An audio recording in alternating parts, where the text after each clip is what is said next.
axtardım, araşdırdım ki, bəs İstanbuldan malı alıb gətirirlər. Mən də oversize köynəklər satmaq istirdim. Amma hardandır, necədir, heç bir şey bilmirəm. Hansı şəhərdən, hansı tərəfdən, necə vururlar?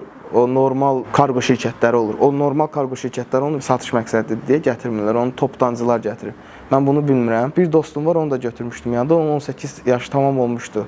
Mənim hələ 16 idi, 17 olacaq. Getdim İstanbula, hava limanında düşmüşəm. Bilmirəm hara gedəcəyimi. İnternet yox, evdəkilər heç bir xəbər ala bilmir. Getdim bir təhər taksidən soruş, ondan soruş, necə. Otel tapdıq, yerləşdik, Wi-Fi-ya qoşuldum. Artıq mənim hava limanından düşüb Wi-Fi-ya qoşulmağımın arasında 5 saat vaxt var idi. Normalda 2 saat yoldur. İnsan əlaqə saxlayar evdəkilərlə falan ki, çatmışam. 5 saatdır məndən xəbər yoxdur. Bizim evdəkilər də alverlə məşğul olublar. Kitaydan, Binə Ticarət Mərkəzində alverlə məşğul olublar. Mən uşaqlıqdan o Binə Ticarət Mərkəzində alveri görmüşəm, götürmüşəm. Atam yığdı mənə dedi ki, mən Kitaya uçanda deyib 4 saat yarım, 5 saat uçuram, sən Türkiyəyə neçə saatdır çatanmamısan. Bəs izah elədim ki, belə-belədir də, Wi-Fi yox, bir şey yox. Hətta orada taksinin adına da nömrə aldım. O taksi gözləyəndə də pul yazılmış. Təsəvvürün 40 manat, 50 manatlıq yola 120-130 manat pul vermişdim mən. Taksimetrə deyilən bir şey varmış. O indi bilirəm, çox gedib gəldim ondan sonra. Getdim topdana,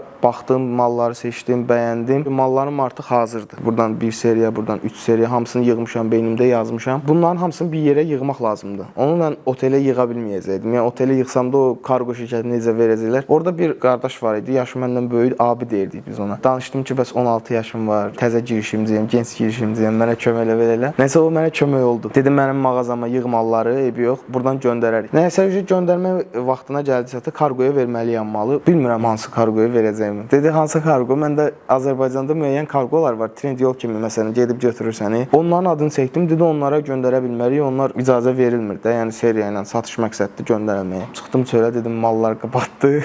Ya bunların hamısını küçədə satmalıyam İstanbulda dəyər dəyməzinə. Ya yarı qiymətinə götürərlər, götürməzlər bilmirəm. Qaytarmaq da olmur. Orada təzədən getdim o abi ilə danışdım. Dedim bəs belə-belə bir dəfə mənə kömək elə. O öz adından göndərdi elə bil ki. Mən sən demə Bakıdan akkaunt açmalıyam. Nəysə imzalamalıyam. Belə işlər vardı. Onları sonradan eləmişəm. Amma mən birinci bilmirdim. Onun adından göndərdim, gətirdim. Targovda Zeyof Store mağaza açmışdım. Bunun da reklamı özüm TikTokda, Instagramda və yaxud da dostlarıma geyindirirdim, başladım çəkməyə, maraqlı kontentlər düzəldirdik.